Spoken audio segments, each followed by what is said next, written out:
Ma'am, the system is asking for senior director clearance. The words hit the marble silence of Bank of America Premium like thunder. Moments earlier, everyone had been laughing at the small black girl standing alone at the counter.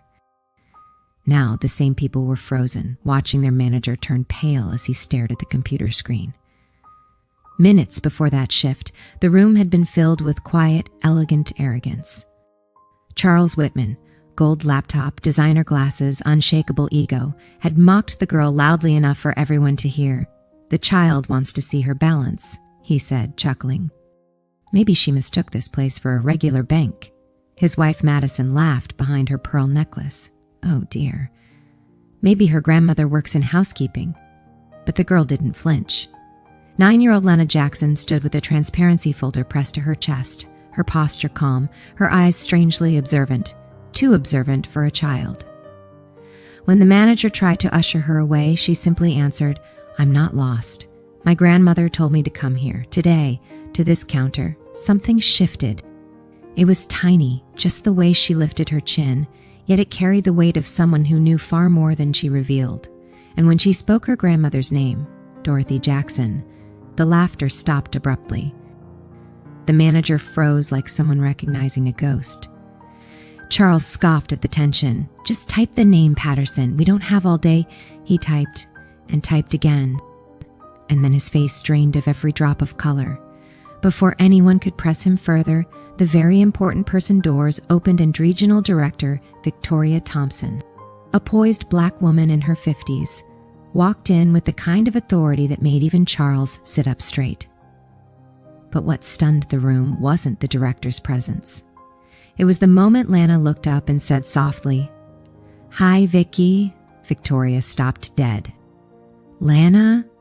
Her voice broke. "Oh my God, you look just like Dorothy when she was little."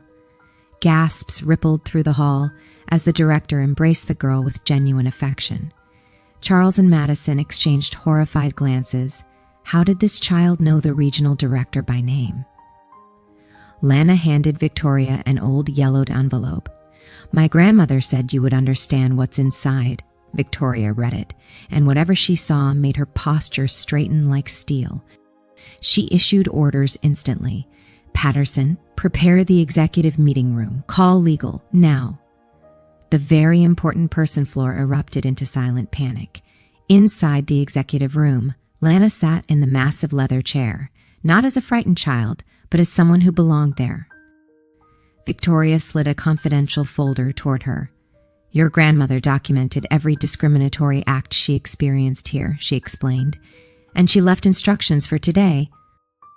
Lana nodded. "She told me people reveal their true selves when they think no one is watching." She held up the phone she had kept recording since she stepped in. Outside, Charles finally broke, pacing like a trapped animal. "Madison, if this leaks, if Jackson Holdings cuts our contracts, we're finished." Madison tried to soothe him, but her trembling voice betrayed her fear. Charles finally entered the meeting room, practicing a polished apology, but the scene he walked into shattered him. The child was sitting at the head of the table. Documents everywhere, director beside her, a lawyer entering with a briefcase.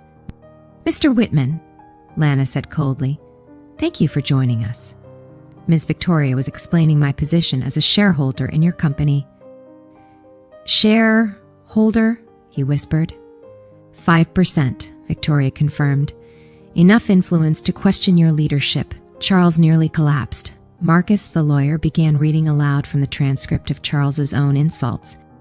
Every word Lana had calmly recorded, every racist joke, every dismissive laugh. Madison tried to defend them until Marcus placed a photo on the table, her smiling at a Jackson Holdings charity event weeks earlier. She knew exactly who the Jackson family was. Then came the final blow. Victoria revealed that Dorothy Jackson, whom they had mocked as a cleaning lady, was the founder and sole owner of Jackson Holdings, a company that financed nearly half of Whitman Enterprises' revenue. Charles's horror was absolute. Lana stood, her small hands pressed on the table as she faced the couple who had humiliated her minutes earlier. "You judged me because I'm a child, because I'm black. Because I didn't look rich enough for this room, she said.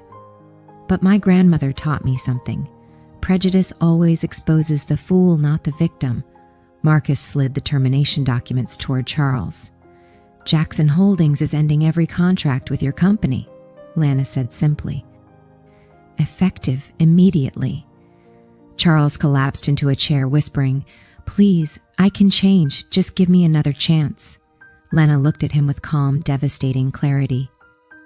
"Mr. Charles, how many second chances do adults need to learn how to treat a child like a human being?"